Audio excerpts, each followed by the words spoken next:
नमस्कार दोस्तों, आज फिर हम एक अपडेट के साथ आप लोगों के सामने आए हैं। जिस अपडेट की बात करें तो बिहार आईटीआई इंस्ट्रक्टर भर्ती को लेकर है। भर्ती की जो केस चल रही थी उसका अंतिम फैसला आ गया। आप सभी लोग वाकिफ होंगे, कुछ लोग देख भी चुके होंगे फैसला क्या आया है।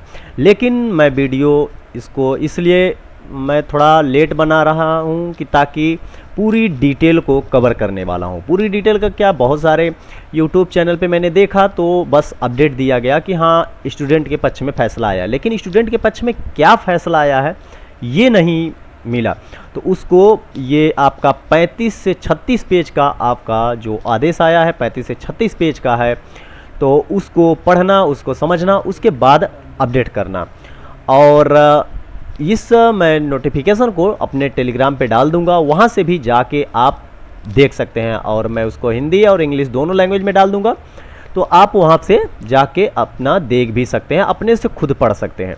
अब रही बात, तो हम उस पॉइंट को कवर करने वाले हैं, उस फैसले को कवर करने वाले हैं, उस फैसले में क्या क्या आया है उसको हम कवर करने वाले हैं। अगर हम बात करें तो ये आपका 35 पेज का फैसला रहने वाला, 35 पेज का आपका आदेश आया, 35 पेज का पूरा है। तो जो इम्पोर्टेंट पॉइंट है उसी को हम कवर करेंगे, जिसको मैंने पहले से पढ़ के पॉइंट आउट कर दिया है कि मुझे कौन कौन सी पॉइंट को कवर करना है। तो ये सब तो ऊपर जो चल रहा है ये उनके नाम से हैं जिन्होंने ये रीट डाली थी, जिन्होंने ऐसा किया था, उनके नाम ये दिए गए हैं। तो देखते हैं कि क्या क्या है। जो आपके पॉइंट की अगर हम बात करें तो चले अभी डाउन चल रहे हैं, आपके 4-5 पेज में उन लोगों के नाम हैं जिन्होंने केस फाइल किया था या उनसे रिलेटेड बहुत सारी चीज़ें हैं। तो थोड़ा डाउन चलते हैं और उस पॉइंट को कवर करते हैं। यहाँ से आपका फैसला शुरू होता है। अब 17 तारीख आप देखें, यहाँ के 17 तारीख को आपका फैसला हुआ था। अब बात आई कि जो गवर्नमेंट का जो आर्टिकल्स 309 था, इसमें इसके अकॉर्डिंग ये केस में कुछ रूल्स बनाए गए थे बहुत पहले, जिन रूल्स को 2013 में रूल्स ये बनाया गया था कि जो आपका CITS है, CITS को मैंडेटरी किया गया था। और ऐसा रूल बनाया गया था कि स्टेट गवर्नमेंट जो आपका CITS मैंडेटरी किया गया था, लेकिन उसके बाद उसको क्या किया गया, फिर उसमें संशोधन किया गया, तरह तरह के संशोधन आए। अगर हम बात कर लें कि इसके पॉइंट को, तो advertisement for selection appointment publish in 2016, मतलब 2016 में, फिर 2016 में एक एडवर्टाइजमेंट आता है। और एडवर्टाइजमेंट आता है, उस एडवर्टाइजमेंट जो है अंडर द रूल ऑफ यानी 2013 नॉट प्रोसीडिंग, मतलब जो 2016 में जो नोटिफिकेशन आता है वो 2013 के रूल को फॉलो नहीं करता है। फिर उसके बाद बात आती है कि 2018 की, तो 2018 में भी एक नोटिफिकेशन आता है। उसमें ये बताया जाता है कि the selection of industrial training trade instructor was publish in year 2020 under the rule, मतलब 2018 के रूल के अनुसार। जो 2023 में आपका एडवर्टाइजमेंट निकाला गया, जो भर्ती निकाली गई है, वो 2018 के अनुसार निकाली गई है। अब 2018 में क्या क्या रूल था उसको हम बात करें तो 2018 में जो रूल आपका आया था उसमें दिया गया था कि आपका जो सिलेक्शन प्रोसेस है वो रिटन बेस होना चाहिए।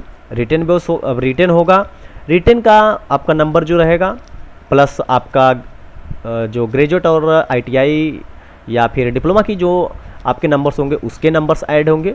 और उसके बाद आपको गिविंग प्रेफरेंस आप CITS क्राफ्टमैन इंस्ट्रक्टर ट्रेनिंग का जिन्होंने किया उनको प्रेफरेंस दिया जाएगा। और उसके बाद वेटेज आप जो कॉन्ट्रेक्चुअल एम्प्लॉई हैं उनको कुछ वेटेज दिया जाएगा। तो ये बात आई थी 2018 के रूल को अकॉर्डिंग, तो 2018 के रूल के अकॉर्डिंग आई थी, लेकिन उसके बाद वो नोटिफिकेशन पब्लिश नहीं किया गया था। तो ओनली लेटर पिटीशन रिलीज्ड, हाँ ये एक चीज़ यहाँ पे फिर मेंशन किया गया कि 2018 में जो रूल आपका एडवर्टाइजमेंट जो आया था वो आपका फॉलो नहीं हुआ, मतलब उसको फॉलो नहीं किया गया, नहीं निकाला गया। फिर बाद में कुछ और चीज़ें सामने निकल के आती हैं। तो 2016 where CITS was made a essential call, 2016 में जो नोटिफिकेशन आपका निकाला गया था उसमें ये बोला गया था कि जो है आपका CITS जो है वो पूरा अनिवार्य रूप से होना चाहिए, अनिवार्य कर दिया गया था CITS को।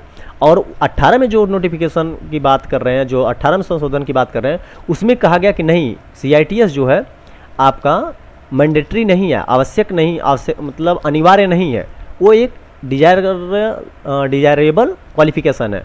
मतलब हम उसको कह सकते हैं कि यह एक आवश्यक है, मतलब अगर आपके पास है तब भी भर सकते हैं, नहीं है तब भी भरेंगे, लेकिन जिनके पास रहेगा उनको वेटेज मिलेगा। और ये मैंडेटरी को हटा दिया गया 2018 में, और यही रूल के अनुसार आपका 2023 में एडवर्टाइजमेंट जो वैकेंसी की निकल के आई, वो एडवर्टाइजमेंट आपका 2018 में निकल के आया। फिर उसके बाद अब देखो यहाँ पे फिर एक पॉइंट नंबर 5 में ये मेंशन किया गया कि जिन्होंने ये पटिशन डाला, यानी जिन्होंने केस किया, वो लोग खुद, यहाँ पे अगर आप देखें, the petitioner also have participate. अब बताओ, जिन्होंने ये भर्ती पे क्लेम किया उन्होंने खुद फॉर्म को फिल किया है, उन्होंने फॉर्म को खुद फिल किया है, और वो ही जो है इस नियम को गलत बता रहे हैं। जब अगर नियम गलत था तो आपको फॉर्म फिल नहीं करना चाहिए, पहले आपको केस करनी चाहिए थी, लेकिन ये बाद में केस होती है। फॉर्म भी फिल कर लेते हैं, पेपर भी देते हैं, और उसके बाद लोग केस करते हैं। तो ये तो अगर एडवर्टाइजमेंट गलत था तो पहले आपको करना चाहिए। फिर चलते हैं डाउन नीचे की तरफ की और देखते हैं कि क्या क्या इम्पोर्टेंट है। तो ऐसे करके केसेस में चल रही है सब, बहुत सारे जो है आप सभी के दोनों पक्षों में बहस हुई है, वो सब पॉइंट है। और यहाँ पे देखें मोड ऑफ सिलेक्शन की अगर हम बात कर ले, ये रूल नंबर 9G में बोला गया था। और यहाँ पे देखें, यहाँ पे तो यहाँ पे दिखाएगा कि मतलब 5 नंबर आपको एवरी कंप्लीट, मतलब एक ईयर के 5 नंबर आपको दिए जाएंगे, और मैक्सिमम जो है 30 अंक दिया जाएगा। ये रूल नंबर 9E में कहा गया था।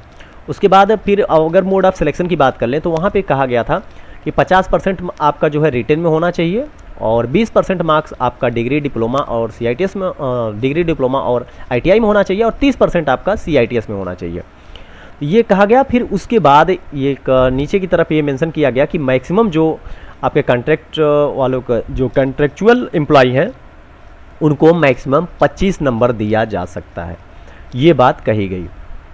और इसी के रूल के अनुसार आपका 2023 में निकाला गया था, जो ये एडवर्टाइजमेंट नंबर 38 2023 में निकाला गया था। ये सेम वही कहा गया कि 50% आपका रिटन में, 20% आपका डिग्री डिप्लोमा और 30% आपका CITS रहेगा, और 25 वेटेज जो आपका 25 नंबर मैक्सिमम ये कॉन्ट्रैक्ट एम्प्लॉई का हो रहेगा, जो संविदा के एम्प्लॉई हैं सॉरी। और उसके बाद हम नीचे की तरफ आएँ तो यहाँ पे ये बोला गया 13 नंबर पे कि the first issue are considered is at the whether CITS is mandatory qualifications as one issued under the article इतने कॉन्स्टिट्यूशन ऑफ इंडिया। मतलब ये बोला गया कि CITS मैंडेटरी है, ये आपका आर्टिकल 17(3) में कहा गया है, लेकिन उसके बाद भी संशोधन किया गया था, जो आपके इस रूल के अनुसार किया गया था। ठीक है, फिर उसके बाद आते हैं कि ये सब बातें चलती रही, बहुत ज़्यादा दोनों पक्षों में अपना होता रहा है, जैसे क्या फैसला, मतलब एक वकील दो वकील दोनों तरफ से लड़ते रहे आपस में, लेकिन फैसला क्या आता है फाइनली, उस पर भी हम चर्चा करेंगे। तो आप देखिएगा कि क्या आखिरकार में क्या स्पेशल निकल के आता है। तो यहाँ पे फिर बात आती है 2020 में भी कुछ आई कि आपका जो 2020 में ये मेंशन किया गया 31/1/2020 को, ये मतलब नोटिस निकली, उसमें ये दिखाया गया कि टोटल जो है 152 CITS ट्रेड हैं, लेकिन उसमें से केवल अप्रूवल जो है CITS अप्रूव्ड हैं वो 82 ट्रेड केवल अप्रूव्ड हैं। अब बताओ 82 ट्रेड अप्रूव्ड हैं, बाकी ट्रेडों के लिए CITS कहाँ से आएगा, इस चीज़ का जिक्र किया गया। उसके बाद फिर जिक्र करने के बाद फिर नीचे की तरफ चलते हैं।